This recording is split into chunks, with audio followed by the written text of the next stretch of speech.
There is a continual weakening of the Earth's magnetosphere underway. These images show the scale of the problem and how Earth is becoming more and more vulnerable.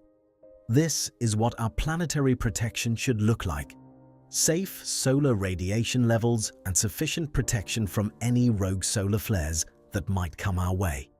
However, look at these images. Earth has hardly any protection left. This is becoming the new norm. The reason that we are seeing this weakening is due to the upcoming magnetic pole shift and global cataclysm. This is all part of the ongoing 6,000-year repeating disaster cycle.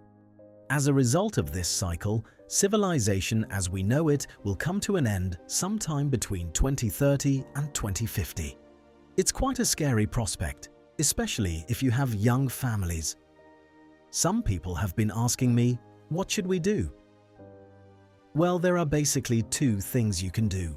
Either live your life while you still can, or prepare for the next big global cataclysm. Good preparation might actually save you and your family's lives. I think we all know what a doomsday prepper is.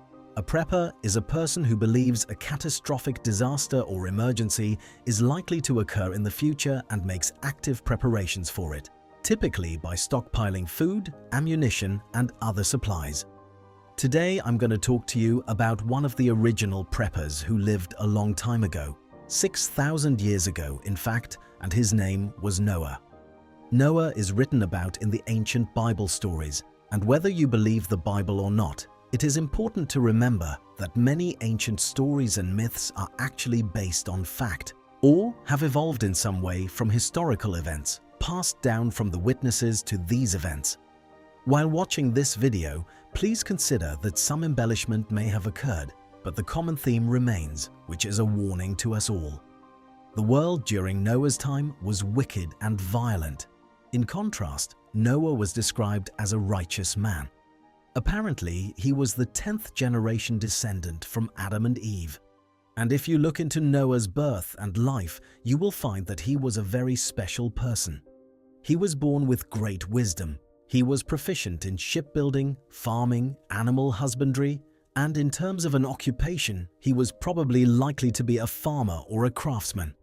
Somehow, Noah had become aware of a future global catastrophe. One of the effects of this catastrophe, amongst other things, was a flood.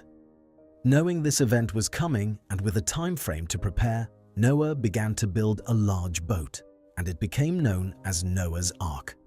Although if you look at the definition of an ark, it's actually a hut used to house livestock. This is an interesting point because he did fill it full of animals. The story states that he got 2 of every single animal in the world and put it into the ark: elephants, tigers, lions, bears, etc. However, just remember, like with all stories, this is probably somewhat of an exaggeration or an embellishment of the original facts. What he did do was fill the ark with animals, but mainly farm animals, male and female, so that they could reproduce, because he knew he would need milk and meat and eggs, etc.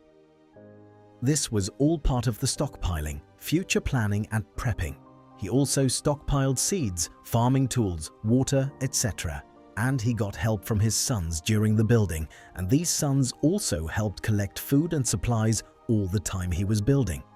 People thought he was mad, and this is what preppers continue to get these days.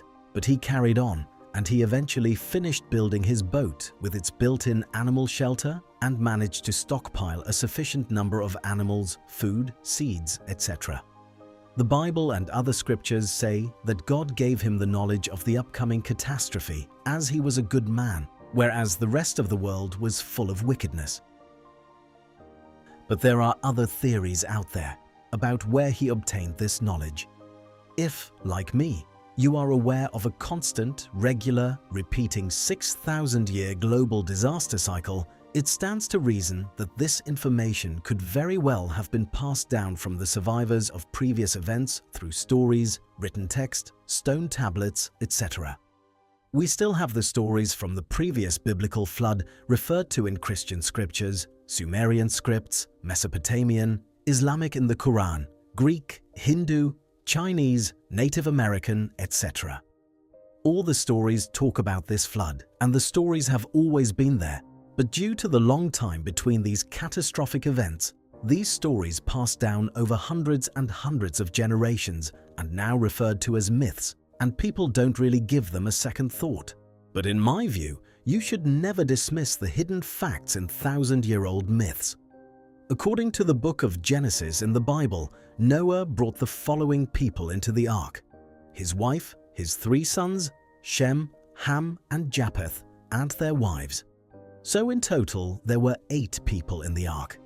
The great flood happened as Noah had expected it would, and everyone left behind perished. Noah and his family were, however, safe aboard the ark with food and supplies, and they eventually made their way to an elevated area where they were able to disembark and begin a new life with their animals and supplies. They planted seeds and they began to build a community. We can probably assume that most of the surviving human race from this region of the globe are, in fact, descended from Noah's 3 sons and their wives. As someone like me studying the Earth's disaster cycle, I find the story of the original prepper, Noah and his ark, as fascinating. As a result, I have decided to put my own plan into action in the coming years. I like a good project, and a change is as good as a holiday in my view. Who knows, I may even build an ark,